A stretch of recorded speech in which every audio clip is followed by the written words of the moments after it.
And welcome to all on my YouTube channel learning with me. So आज की video जो है वो एक रिक्वेस्टेड वीडियो जिसमें एक सब्सक्राइबर्स के द्वारा मुझे मेल किया गया है कि मैम मुझे इस पर्टिकुलर टॉपिक को समझना है जो आपका कंसेप्ट ऑफ जीन प्याजी के द्वारा दिए गए हैं स्कीमा और एडेप्टेशंस। तो उसको हम लोग डिटेल से समझेंगे आज की इस वीडियो में। और इसके साथ ही क्यों मैंने मेरी वीडियो जो है वो लेट आ रही थी, क्या मैंने यूट्यूब को लीव कर दिया था? तो ऐसा कुछ नहीं था। मैंने लास्ट वीडियो में ही आप लोगों को बताया था कि मेरे गले में कुछ इन्फेक्शन है, तो इन्फेक्शन जो है वो ज़्यादा बढ़ गया था जिसकी वजह से मेरी जो मतलब बोलने में मुझे दिक्कत आ रही थी। तो अब जो है वो थोड़ा बहुत मतलब ठीक हो चुका है। तो वीडियो जो है वो कंटिन्यूटी में रहेंगी। और इसके साथ ही जो आपके 20 दिन बचे हैं आपके एचपी टेट प्रिपरेशंस के लिए, तो बहुत ज़्यादा है। अगर साइकोलॉजी की प्रिपरेशन की बात करूँ तो प्रीवियस ईयर्स के क्वेश्चन पेपर की सीरीज़ की भी बात, एक क्वेश्चन आया था कि प्रीवियस ईयर्स के क्वेश्चन सीरीज सब कब स्टार्ट होंगी। तो वो कल से 10 बजे आपको वीडियो मिल जाएगी। रेगुलरली आपको 10 बजे जो है वो वीडियो मिलती रहेगी एचपी टेट के प्रीवियस ईयर्स के क्वेश्चन पेपर की। पहले हम टेट 8 से शुरू करेंगे, ठीक है। और इसके साथ जो आपका लर्निंग का चैप्टर है, मोटिवेशन का चैप्टर है और आपका मेमोरी का चैप्टर है, उसको भी हम साथ के साथ कंप्लीट करते जाएंगे। डेली की डेली इसकी वीडियोस भी आपके पास आती रहेंगी, ठीक है। और 20 के बाद जो है वो आपका बिल्कुल ही प्रैक्टिस क्वेश्चंस पे हम लोग जो है वो फोकस करेंगे, ठीक है। तो बिना टाइम वेस्ट किए हुए आज की इस वीडियो को स्टार्ट करते हैं। वीडियो को स्टार्ट करने से पहले अगर आप मेरे चैनल पे नए हैं, पहली बार विजिट कर रहे हैं, तो प्लीज़ चैनल को लाइक कीजिए, शेयर कीजिए एंड सब्सक्राइब कीजिए। तो चलिए स्टार्ट करते हैं। कॉग्निटिव डेवलपमेंट की बात हो रही हो, जीन प्याजे की बात हो रही है, तो सबसे पहले हम लोग कॉग्निटिव डेवलपमेंट की डेफिनेशन को देखते हैं। Cognitive development is the construction of thought. तो कॉग्निटिव डेवलपमेंट संज्ञानात्मक विकास क्या होता है? हमारे विचारों का बनना। क्या है? आपके हमारे विचारों का बनना ही आपका क्या है? कॉग्निटिव डेवलपमेंट है। इसमें क्या क्या इंक्लूड होता है? रिमेंबरिंग, हमारी problem solving and decision making. कब से? हमारा चाइल्ड से, मतलब जब बर्थ से लेके हमारा चाइल्डहुड तक का पीरियड जो है वो आपका संज्ञानात्मक विकास में ये सब चीज़ें हमारी जो है वो इंक्लूड होती है। तो संज्ञानात्मक विकास क्या होता है? बेसिकली जब हमारे थॉट प्रोसेस बनना, मतलब किस तरीके से बनते हैं, वो है आपका संज्ञानात्मक विकास। और संज्ञानात्मक विकास से जो है वो आपके इंटेलेक्चुअल डेवलपमेंट, आपकी इमोशनल डेवलपमेंट, सभी जो आपके डेवलपमेंट है वो मतलब जुड़ी होती है। क्यों? क्योंकि जब तक आपके जो थॉट प्रोसेस है वही नहीं बनेंगे तो बाकी की डेवलपमेंट जो है वो आपकी किस तरीके से होंगी, ठीक है। तो हिंदी में भी देखिए, तो संज्ञानात्मक विकास तंत्रिका विज्ञान तथा मनोविज्ञान का एक अध्ययन क्षेत्र है जिसमें बालक द्वारा सूचना प्रसंस्करण, भाषा सीखने तथा मस्तिष्क के विकास के अन्य पहलुओं पर ध्यान जो है वो केंद्रित किया जाता है। तो ये थी आपकी डेफिनेशन। नेक्स्ट बात करते हैं। ज़्यादा डिटेल से अगर आपको समझना है तो मैं पहले ही जीन प्याजे की थ्योरी पे एक वीडियो बना चुकी हूँ, आप उसको देख सकते हैं, ठीक है। जीन प्याजे की इंट्रोडक्शन है। इंट्रोडक्शन भी ज़रूरी है आपके एचपी टेट के लिए, क्योंकि कई बार जो क्वेश्चन है वो इस तरीके से आता है कि कौन से साइकोलॉजिस्ट कहाँ कौन सी कंट्री से मतलब बिलोंग करते थे। तो अगर आप लोगों को नॉलेज होगा तो आप उस क्वेश्चन को आराम से जो है वो अटैम्प्ट कर सकते हैं। तो जीन प्याजे जो है वो एक स्विस के साइकोलॉजिस्ट थे, बायोलॉजिस्ट थे और फिलोसोफर थे। तो मतलब तीनों ही उससे वो जो है वो बिलोंग करते थे, ठीक है। और बहुत ज़्यादा जाने जाते हैं ये चाइल्ड डेवलपमेंट के लिए, ठीक है। और इनकी जो थ्योरी थी, तो इन्होंने जो थ्योरी दी थी आपकी कॉग्निटिव डेवलपमेंट की, इन्होंने आपने तीनों एस्पेक्ट्स को क्लियर मतलब इंक्लूड किया था, like psychology, philosophy and geology, ठीक है। तो इनके जो एपिस्टेमोलॉजिकल व्यू की वजह से इस थ्योरी को जेनेटिक एपिस्टेमोलॉजी भी कहा जाता है, ठीक है। और इसके बाद ये बहुत ज़्यादा फेमस थे इसी थ्योरी के लिए जो आपकी कॉग्निटिव डेवलपमेंट की थी, जिसमें उन्होंने बताया था कि किस तरीके से बच्चा बर्थ से लेकर जो है वो आपका चाइल्डहुड पीरियड तक उसकी इंटेलेक्चुअल डेवलपमेंट जो है वो होती है, ठीक है। जीन प्याजे जो है वो आपके चाइल्ड साइकोलॉजी के फादर कंसीडर किए जाते हैं। चाइल्ड साइकोलॉजी क्या है? Is a branch of psychology जिसके अंदर हम लोग जो है वो स्टडी करते हैं किसी मतलब पर्सन की बर्थ से लेकर उसका एडल्सन तक का पीरियड जो है वो किस तरीके से उसकी डेवलपमेंट हुई, उन चीज़ों को हम लोग उसमें जो है वो चाइल्ड साइकोलॉजी के अंदर क्या करते हैं, स्टडी करते हैं, ठीक है। लेकिन अब चाइल्ड साइकोलॉजी को ख़त्म करके उसको डेवलपमेंट साइकोलॉजी कर दिया गया है, ठीक है। तो डेवलपमेंट साइकोलॉजी हम लोग शुरू से लेके डेथ तक की जो डेवलपमेंट जो चेंजेस आते हैं उनको हम लोग डिस्कस स्टडी करते हैं, ठीक है। इसके अलावा जो आपके जीन प्याजे हैं वो रेडिकल कंस्ट्रक्टिविस्ट थे, ठीक है।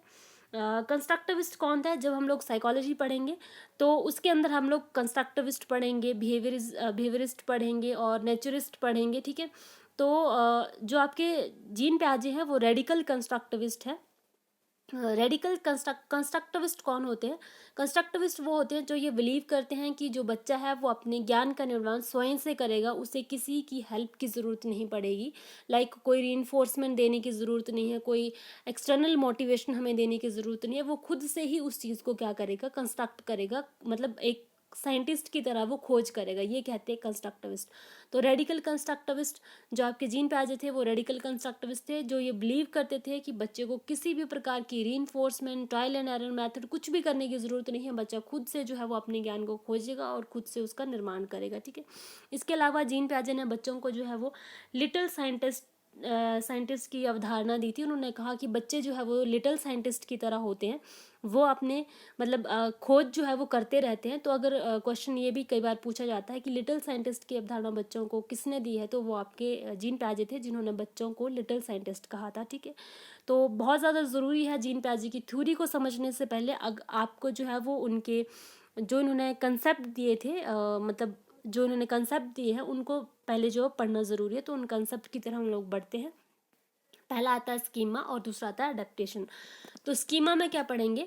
अकॉर्डिंग टू द जीन प्याजे we have a system for organizing information in our mind and we organize information and experiences. तो जीन प्याजे ने क्या किया कि हमारे माइंड के अंदर, ठीक है, हम लोग माइंड को पढ़ते हैं साइकोलॉजी में, तो हमारे माइंड के अंदर जो है वो एक ऐसा सिस्टम होता है जिसके अंदर हम लोग इन्फॉर्मेशन और जो हमारे एक्सपीरियंसेस होते हैं उनको ऑर्गेनाइज करते हैं, ठीक है। In our mental system under different category the mental system and the category are called.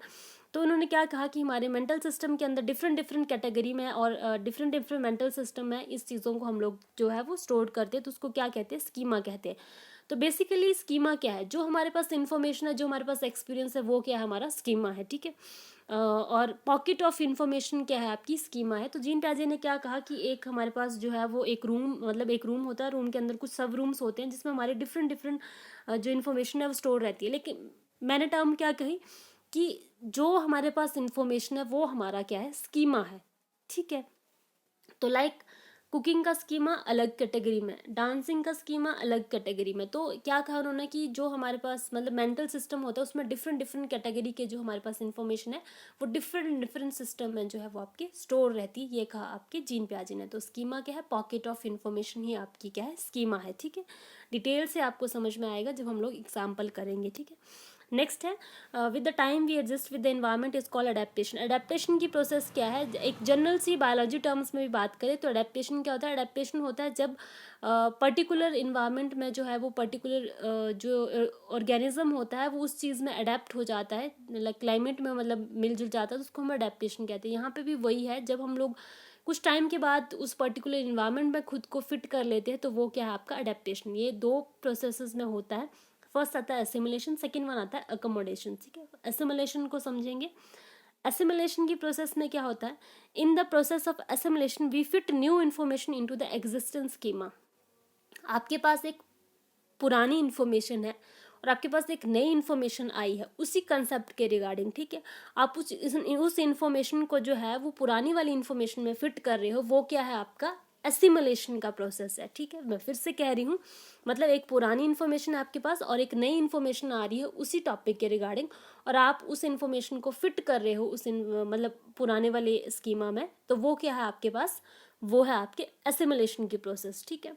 Accommodation को समझते हैं। Sometime the existence schema do not support new information. In such a situation we generally do two things. First we alter the existence schema, second we create a new schema. This process is known as accommodation, ठीक है। हिंदी में जो है वो accommodation को समायोजन कहा जाता है। तो समायोजन में क्या होता है कि कई बार जो इन्फॉर्मेशन आती है हमारे पास, ठीक है, वो हमारी पुरानी इन्फॉर्मेशन को जो है वो मतलब पुरानी जो इन्फॉर्मेशन होती है उसको सपोर्ट नहीं करती, मतलब जो हमारा पहले से स्कीमा बना है उसको वो सपोर्ट नहीं कर रही है, ठीक है। तो इसमें हम लोग दो चीज़ें करते हैं। पहली चीज़, जो हमारे पास पुरानी इन्फॉर्मेशन है उसको हम अल्टर करेंगे और एक नया स्कीमा जो है वो क्रिएट करेंगे। तो ये है आपकी अकोमोडेशन की प्रोसेस, ठीक है। अब एग्जाम्पल के थ्रू समझते हैं। एग्जाम्पल में फर्स्टली मैं लेती हूँ एक एग्जाम्पल, जैसे कि मेरे पास एक इन्फॉर्मेशन थी, मेरा एक स्कीमा था पुराना कि जो जो आपकी सन है वो पृथ्वी के चारों ओर चक्कर काटता है, ठीक है। तो पहले कुछ ऐसे ही इन्फॉर्मेशन हमारे पास थी कि जो सन है वो पृथ्वी के चारों ओर चक्कर काटता है, ठीक है।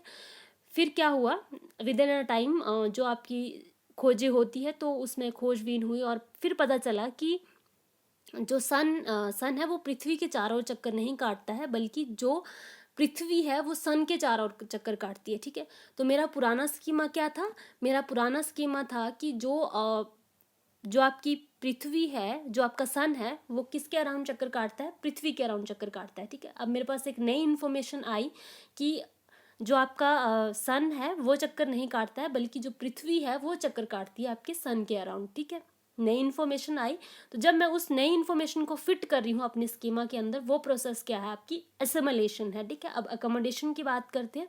जो मेरे पास पुराना स्कीमा था तो वो बिल्कुल जो नई इन्फॉर्मेशन आई उसके साथ मैच नहीं कर रहा है, क्योंकि नई पुरानी इन्फॉर्मेशन क्या कह रही थी कि जो आपका सन है वो चक्कर काटता है पृथ्वी के चारों ओर, और जो नई इन्फॉर्मेशन आई वो क्या कह रही है कि जो सन है उसके चारों ओर चक्कर काटती है आपकी पृथ्वी। ठीक है, नई इन्फॉर्मेशन ये आई, तो मैं क्या करूँगी, मैंने जो है वो अपने उस इन्फॉर्मेशन को जो है वो आपके अल्टर किया, जो मेरे पास पुराना स्कीमा था उसको अल्टर किया और अब नया स्कीमा बनाया है अपने फर्दर मतलब एक आने वाले समय के लिए। जो मेरे पास नई इन्फॉर्मेशन है वो क्या है कि जो आपका सूर्य है उसके चारों ओर जो है वो पृथ्वी जो है वो चक्कर काटती है। ठीक है, तो मेरा नया स्कीमा जो है ये बना है। ठीक है, एक अनदर एग्जांपल लेते हैं कि एक बच्चा है, मतलब जैसे हम बचपन से मतलब छोटे होते हैं तो हमारा जो मतलब जो कुछ भी हम सीखते हैं तो हम अपने पेरेंट्स से सीखते हैं। ठीक है, तो जैसे पेरेंट्स ने बच्चों को बताते हैं, लाइक हमें मतलब हर चीज़ के बारे में पेरेंट्स ही हमें सिखाते हैं।